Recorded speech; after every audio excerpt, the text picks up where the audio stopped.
Hello and welcome to episode 3 of my second attempt at Space Age.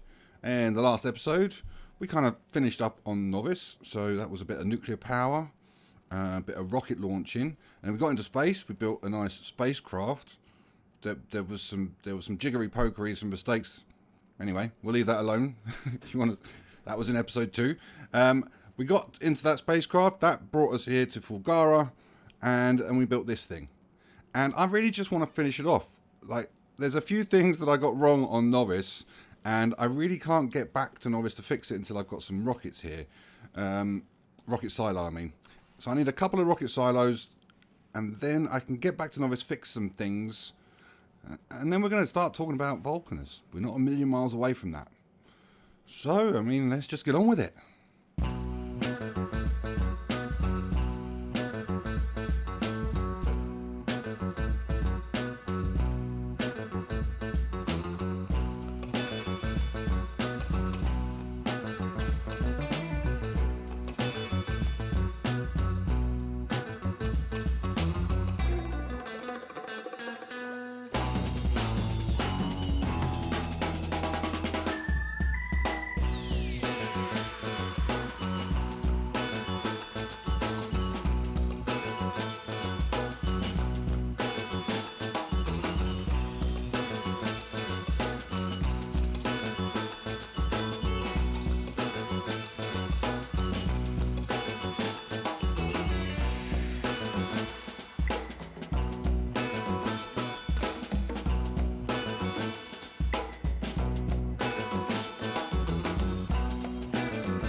Okie dokie, we've got a really nice little base on Vulcaners coming together here.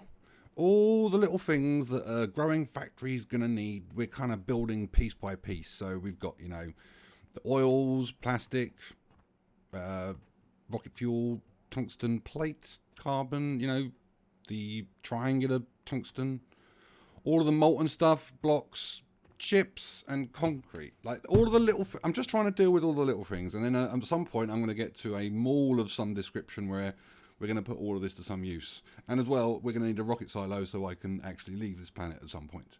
We can leave this planet, that's not difficult, we can deliver all of those things, but you know, I kind of feel like I should be That's one of the things we should be aiming for, is to be able to produce all of the things we need on this planet. So that's the goal. But this is, by the by, what we actually need to talk about is something else completely different. Because as a result of that episode 2 and my spreadsheet, someone popped up, a little conversation kind of developed in the comments. Someone was like, well, I'm really looking forward to seeing your spreadsheet when it starts to include quality. And at that moment in time, I was like, well, in order to be able to include quality, I will have to have some kind of fundamental understanding of the probabilities of what's happening. And I felt like there was a certain amount of RNG, a certain amount of chance involved in that. And there was no way that anyone, I actually said it quite confidently, because I thought no one's going to go out and find out all of the individual probabilities and calculate them, investigate them, and give you a spreadsheet so that I can put it into my spreadsheet. No one's going to do that. I said it so confidently, and then someone was like, oh, no, Mr. Bigfoot. There's a formula, there's an algorithm. This is how you work it out. And I looked at it, and it was really quite simple. So, I've started to include it in my spreadsheet. This is kind of the output of the spreadsheet. These are all of the things that we can play with to kind of influence stuff. There's also a bit of an engine room going on over here with a whole lot of data manipulation, just so I can understand what's going on with the numbers. This is generating a certain amount of stuff that's coming from here, and it's coming like back and forth. So this is that's doing a certain amount of heavy lifting, so we don't have to see it. Now, I set out with the intention of making this so that it would be deterministic in some way. And that's difficult to explain. So I was kind of setting out with, I'm an engineer. So what I want to do is I want to backwards engineer stuff so that I can start off at the end point and work my way backwards to find out what inputs I need. Oh, let's pause the game. There's a good idea. What inputs I need to be able to achieve a specified output. Now, in Factorio terms, that specified output is generally SPM. So we set a science benchmark that we want to achieve. That will generate a certain number of demands. We need to make a certain materials in order to satisfy that amount of science. We start there, we start at the science, and we work our way back. That's how we engineer stuff. But that's how I approach the building of the quality part of this in the spreadsheet. But in building it, I've kind of come to the realization that a fully deterministic spreadsheet is not possible, or maybe it is possible, but it's not realistically achievable. Like we could make a spreadsheet that potentially does that, but it's going to start looking more like this, where individual values are going to change. We have to start fiddling with all of the stuff. Like I've simplified things to an enormous extent to be able to make this usable for me. I'm looking for something that I want to be able to use, so I've got to be able to understand how I play around with the levers. And if I start turning it into too much of this and start giving it too many levers, then I start losing the fundamental understanding. So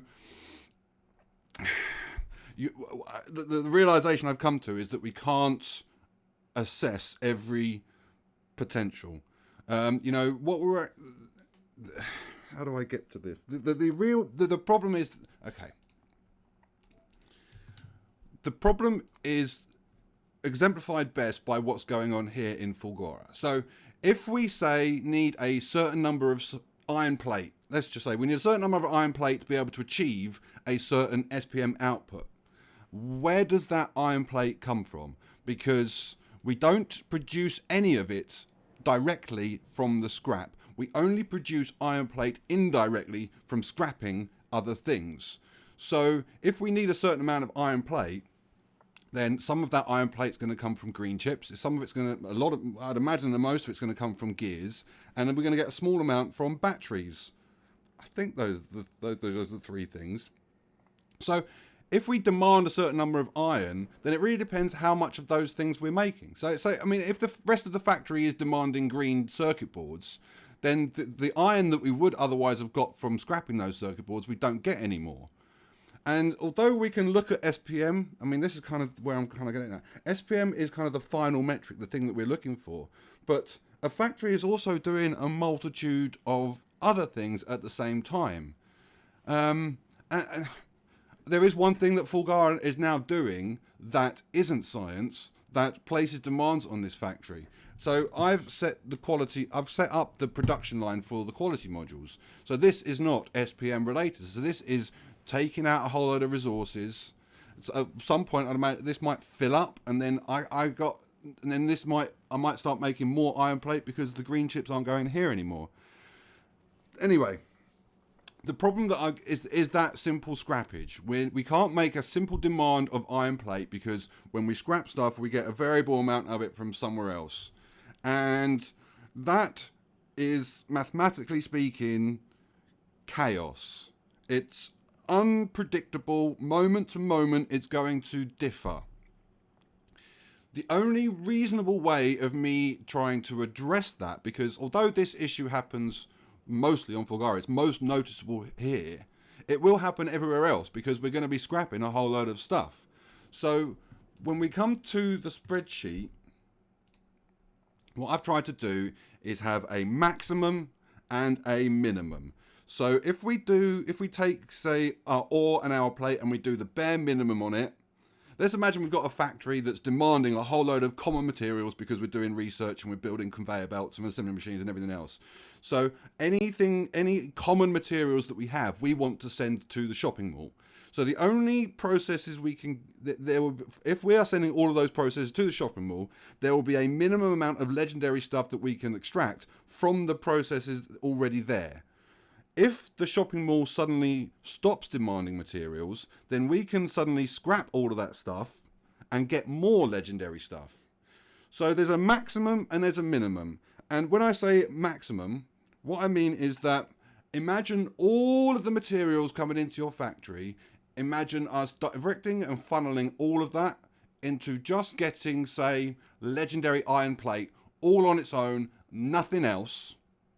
How much legendary iron plate could we achieve if we scrapped absolutely everything other than legendary iron? That's the kind of maximum we're getting at. Because, you know, although that's probably a very, very unlikely scenario, you know, we're not going to end up we're always going to be demanding other things. It is at least a maximum. Like, you know, anyway, the point is this. We've got the ore input, so at some point I'm going to try and play around with there's certain numbers in here that we have to change, that at some point in time I'd like to pull those values from somewhere else. So blue numbers are kind of numbers that we can play around with. The grey numbers are the numbers that I'm going to try and pull from somewhere else at some point. They might be numbers that we have to. This might be entirely user manipulated. This might be completely self-contained and not relevant to the rest of the spreadsheet that I'm building here, or it might come into play. I don't know. I haven't got a big picture yet. I'm just trying to investigate numbers. So we've got a core input of a certain number of ore. We're going to fill those mining drills with a certain quality of module. That's the quality we put here. We get a certain number of materials from that raw ore. If we need this stuff, then that we can send all of this stuff to the mall. If we scrap it all, then we get this amount of legendary, and we can play around with the quality modules in the recyclers by changing this percentage. So I've separated the quality in the mining drills from the quality in the recyclers. So we put this amount of ore. This is the breakdown. This is the minimum. And this is the maximum legendary. So that is about 3 times the amount of that.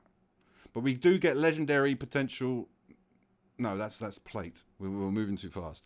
We move down to foundries. We've got the same again. So we've got the quality that goes in the foundries. We've got the production bonus associated with those foundries. At the moment, it'll be 1.5. Obviously, that has a requisite deduction because we've had the quality. These numbers are numbers we'll have to manipulate and adjust.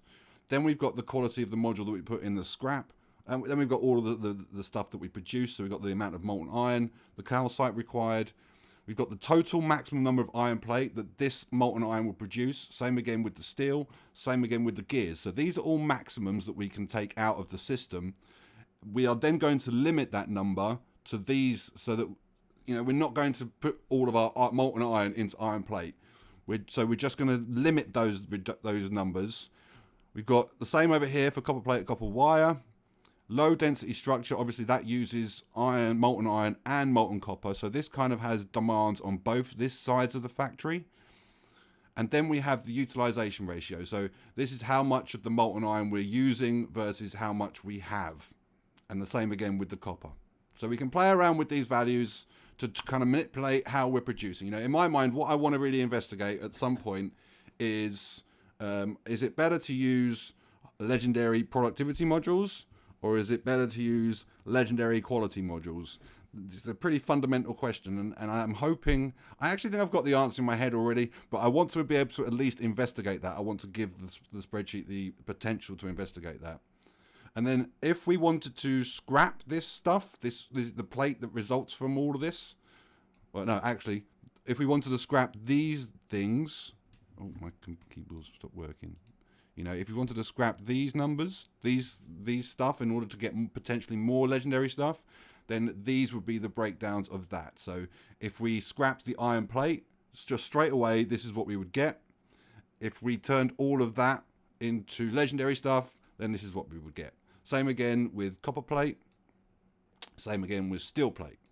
Now, gears and copper cable and low density structure, we don't get those raw ingredients back again. So when we scrap a gear, we don't get a gear back, we get an iron plate. So we don't get the chance to have a maximum here.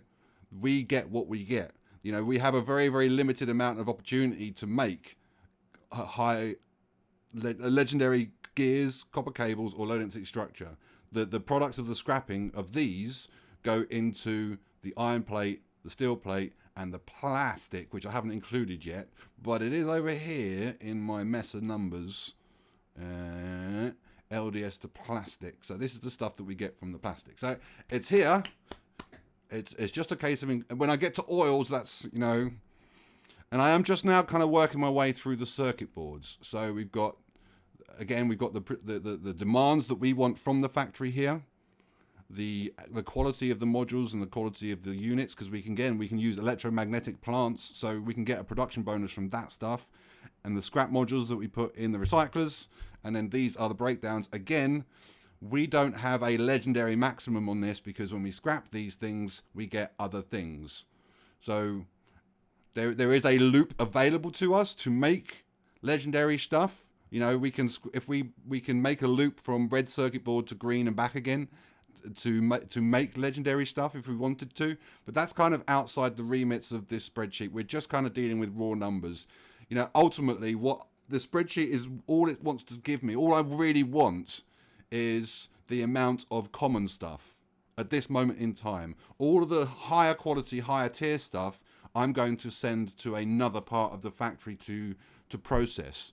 So this is just, you know, I'm making a whole lot of stuff. I'm extracting the higher quality things, and then I'm processing all of the common stuff, and then I'm seeing how much quality I can get from that, and then all of that quality stuff that I've gathered up is going to be dealt with in another part of the factory in a potential another spreadsheet. This is all like the heavy lifting of the stuff. We push all of this stuff somewhere else, and we deal with that on another day when I've got the mind and the intent and the kind of the wherewithal to deal with that sort of problem. It's just a different problem.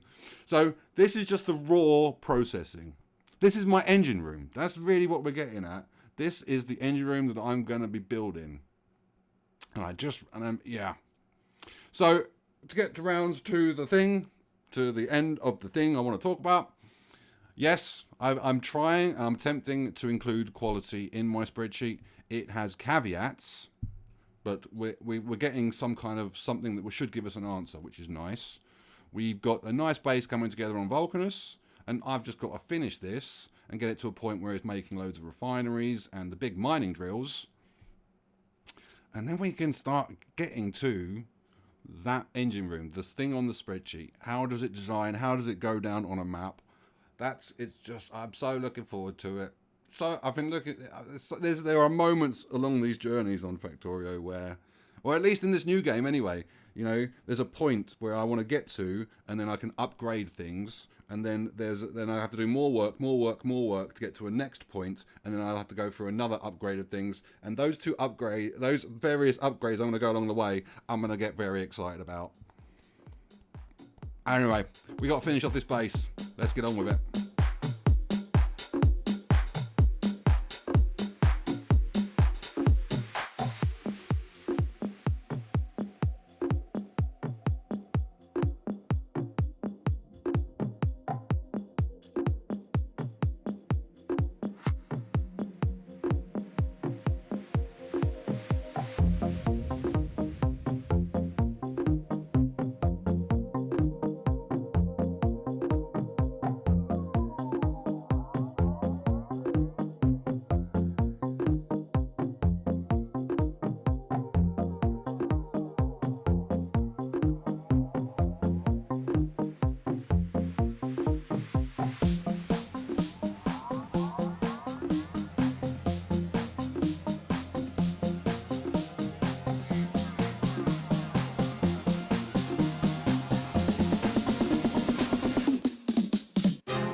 All quality? Oh, you beautiful, seductive mistress, you. Just beautiful. I am really enjoying the challenge of this. If you're looking at this and seeing just a mess of conveyor belts, then, yeah. But, every conveyor belt's got a thought process attached to it. I'm really enjoying thinking about it and just really enjoying this. It's a mess. I'm not 100% certain it's going to work, but I'm like 99, but I'm pretty sure there might be some problems in it. It's all a test bed. Now, when I lay down this factory, we laid down these two blocks. These blocks that I've put the iron. This top block is iron. This bottom block is copper. The size of this block. This is determined by the shopping mall. That's what I talked about in the last episode. And when I built this block and I looked at it, I kind of did some rough back of the fag packet calcs on how many foundries I was going to need, and it felt like the space that I'd given myself here, this dimension, this space, was too much. Like, I felt like I was going to have space to burn. I felt like it was just going to be a little bit sparse. As it turns out, I've been completely wrong, because we've attached quality to it now, and now we've got all sorts of conveyor belts. Just a little bit of a surprise, It's taken me 2 blocks to get it done, and I'm still not finished. We've got this one over here to do with circuit boards. I think I'm going to need another one in here to deal with other things. Anyway, we'll talk about that in a second. First things I want to get sorted, just so you understand what I'm trying to achieve here.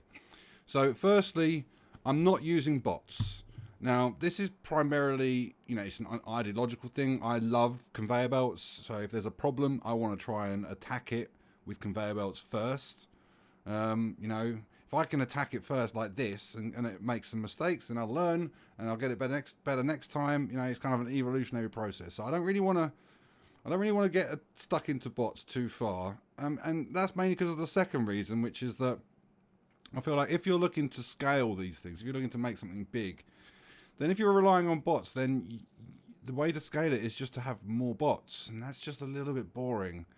Like, whereas with conveyor belts, the way that I can scale this is by pumping more stuff into it, or, getting better quality modules and stuff. I feel like, anyway, that's my thinking anyway. That's why I'm not using bots. I'm thinking that I'll get better throughput by using this sort of system than I will with a bot system. Now, I mean, that comes with a whole load of prerequisites, because obviously we're dealing with a very, very big factory here, and on top of it, an already very big factory.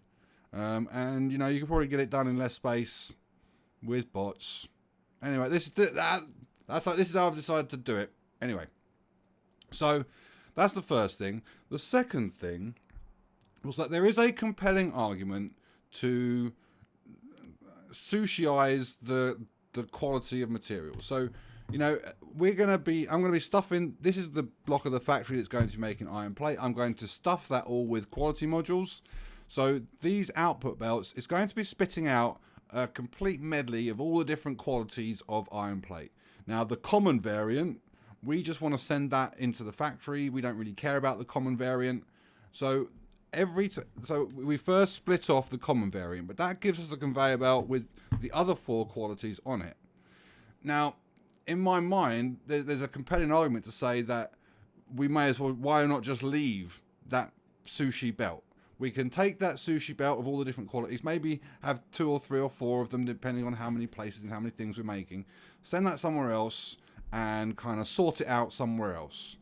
But I don't like that, and it's mainly because when we're dealing with this kind of thing, this kind of sushi stuff, I see the factory as the buffer. All of the materials that are on these conveyor belts that have already been sorted, if I sort it earlier rather than later, when you do the sushi, you kind of sort it out right at the end point. Whereas what I'm doing is I'm sorting it out here right at the start point. And that fills up all of these conveyor belts with those materials. And that creates a buffer that can absorb the stuff that this sushi is throwing at us. So, although there is an argument to be made about sushiizing the quality of this stuff, that's not the way that I've approached it. All of that sushi kind of goes into these sorting widgets, which filters out each of the different quality of ingredient. Same again, we've got another one here, and then they kind of join together. So these 2 belts and these 2 belts are filtering off. Is it the iron plate? Yeah. So I've got 2 belts on either side of the bus essentially dealing with the iron plate. I've got 2 dealing with steel plate. I've got 2 dealing with the gears. All just the single quality ingredient on each belt. And that's kind of why I think I've ended up with such an enormous mess. Now, there's another argument to say that at some point I'm going to overload this system with the common stuff. And it might be the case that I have to have 2 common and I join the epic and the legendary into one, because the idea that the epic and the legendary will chog up a single conveyor belt, I don't think those 2 combined will do that, and that will give me an extra belt that I can use for the common. I think that might be something I have to do. I mean, it is actually quite a big change. Anyway, so that's kind of how I've laid things out. Now, it's kind of gone down in stages and with a few mistakes. 2 occasions I played Factorio for a solid day. You know, this thing has really got me motivated. I'm solidly. There are moments where I'm solidly involved in the game, and there are moments where I feel like I'm just dipping my toe in the water, to getting a couple of hours done each day. And there are some days where I get 8-9 hours. After 2 days where I had 8-9 hour days building this thing, I went to bed and figured out a mistake, a thing that I'd missed, and I had to rebuild it all. And that's kind of what you've been seeing on the time lapse, is me building something, getting my thought process on the map, and then going to bed, figuring out a problem, coming back the next day, demolishing it all, redoing it. I had to do it once on camera, so you've seen that happen once, and then I've had to do it since again. So the first mistake I made, I laid down the factory, and all I laid down was the primary processing. So I laid down the foundries for the lavarizing, for the gears, for the iron plate and the steel, but I didn't lay down any of the recyclers. What I want to do is, if potentially at some point in the future, if this factory is got too much iron ore, for example, that's where we are, you know, the factory is full of iron, all of the mines, they're just sending iron here and it's not being used, then we could potentially send that to some recyclers that are full with quality modules, and run the gamble of maybe potentially producing a few higher quality pieces of ore. Now, I didn't originally include those recyclers, and I went to bed and I kind of thought, well, where else are you going to do this? You know, there's no point. You know, we got the ore coming in here off the trains. We're then lavarizing it. In order to do this process, I would have to take the ore on these belts and take it somewhere else in the factory. That doesn't make any sense. It makes most sense to put the recyclers here next to the thing using the ore. So if these things overflow, we've got too much of it, then it goes to here instead. And that kind of followed through. So we've done the same with the gears. So anytime the gears overflow, it goes to these recyclers. We've got the steel plate. Anytime the steel plate overflows, it goes to these recyclers. Iron plate, similarly. Again, we've got the iron plate over here. And that was kind of the first big mistake that I made. The second mistake that I made was almost kind of on top of that one, because, you know, the quality ore that we're making, I was just going to take that somewhere else in the factory to be processed, and then I went to bed and I was like, well, why bother? Why not just process it here? You know, I've got these belts with the kind of the sushiizing of the quality. If I can push the high quality ore to some furnaces, then we can just tie that belt in with the rest of that, and it will get sorted in with the same rest of the process. So I kind of had to, you know, this kind of process here, you know, it's not a lot, but in order to get it in there, I had to demolish all of this. Now, all of this process took place off camera. Because I'd already moved the camera to somewhere else to deal with the circuit boards, and then I went to bed and I figured it out. Which kind of, there is one not very good consequence of that, which has made my bus smaller. So this space that I've left blank between these two parts of the factory, this is just a bus for quality.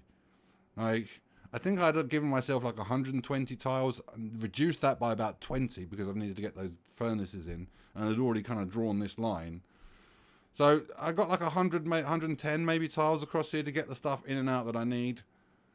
I'm really hoping that's enough. I don't want to have to move this, particularly if I've already turned it on and it's processing material. You know, picking up all of that stuff, that's just going to be a complete nightmare.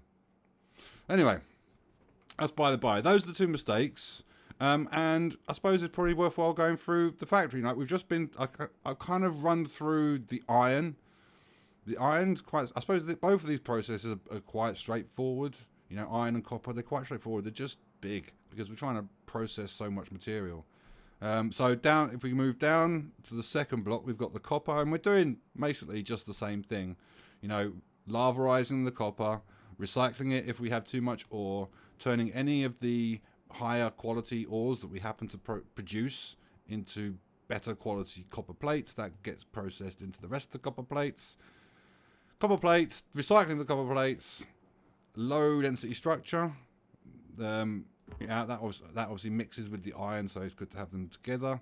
Scrapping of the low density structure, copper cable, and then the scrapping of the copper cable. Now, this is probably a good segue. Now, my spreadsheet, let's open it. Oh, poo, I haven't actually got it open. Give me two. So, my spreadsheet hasn't actually come in too useful. Not this part anyway. So when I sat down to started this spreadsheet, not this page. Oops, sorry, Mike. When I sat down to build this spreadsheet, I had a very clear idea of where I wanted to take it. Like I'd had some time to think about the positioning of the spreadsheet. I have a very set idea of how I want it to be laid out. I want it to be easy and obvious and clear. So I had this picture in my head. Same again with this. I had this picture in my head before I sat down to build the spreadsheet. This one, I wasn't anticipating building quality into this spreadsheet. So when I sat down to do it, I did not have a clear picture of what I wanted. And I'm not happy with the layout that I've got here. I think what I'm actually going to do is I'm going to copy this, make a new one, and then keep all of these tables over here. These tables are good. I like these tables. But I think I'm going to take this apart, put it back together again. You know, if I've still got this one and I've got a copy of it, then I can use the formulas in each of these boxes and just copy the formulas across. But all in all, I haven't really used this too much.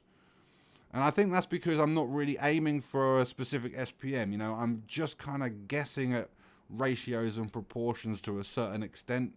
However, in saying all of that, these have been really quite useful. In particular, the copper cable scrapping matrix here, because this kind of gives me some idea of the sorts of quantities of copper cable. You know, when I think of all of the things that I'm producing in this quality part of the factory, the thing that has the potential to really overwhelm everything is the copper cable.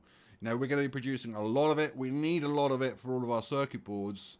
And if I say a lot, one conveyor belt for a particular type of quality, and that happens to not be enough, then it's going to overwhelm the system pretty quickly. You know, copper cables, they're just a nightmare. So this part of the table, and specifically, you know, these two numbers really, we're feeding in, say, I think it's 110 copper cable, 810 copper cable, which we get to keep 722 of, 192. Okay, so the numbers don't add up, and that's because some of this copper cable is coming from somewhere else. It's coming from red chips, and it's coming from the scrapping of red and green chips. So these are kind of maximums, but it does kind of give me some idea of how many conveyor belts I need. You know, epic and rare. You know, I can still put epic and rare on a combined conveyor belt. That would not be a problem.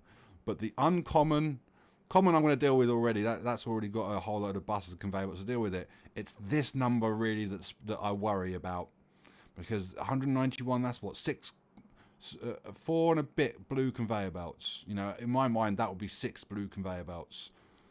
That's a lot. That's a lot of stuff. And it's good from a quality perspective. You know, we're going to be using a lot of that to make some nice high quality circuit boards. But it's a problem from a flow perspective.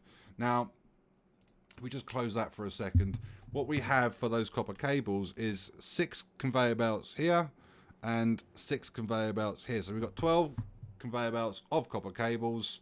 Of those, I need to find a way. I haven't dealt with the filtering of the quality of the copper cables yet. That feels like a bigger problem than just, you know, these little widgets, which is really just for slow, small amounts of quantity. Those 4 conveyor belts that I need for the common copper cable, I need an intelligent way of achieving that from these 12 belts. And we've used these 12 belts, you know. We're using every single last one of them in circuit boards. You know, I'm not letting any of this stuff go to waste. That's what I mean, to be honest, that's what like half of this bus is doing, is moving the copper cables in and all the way down to the green circuit boards at the end.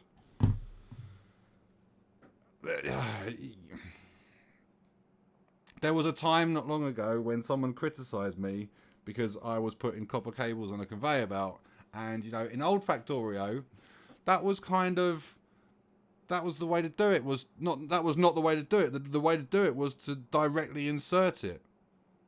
But I actually don't know if that's even achievable nowadays. And I think that maybe everyone's coming into my world now where copper cable on a conveyor belt, that's, you know, that's par for the course. That's not all that silly.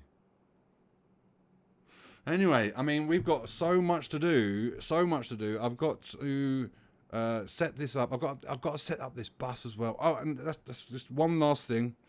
We've got this block down here. Now, I think what I'm going to put in here is some of the kind of the intermediate processing stuff, like engines, electric engines, blocks, plastic, maybe, you know, a lot of the intermediate quality stuff, the stuff that I'm producing elsewhere that I'm not going to be able to, I'm not going to produce a whole load of quality plastic plate here and then send that somewhere back into the oil section to make that plastic.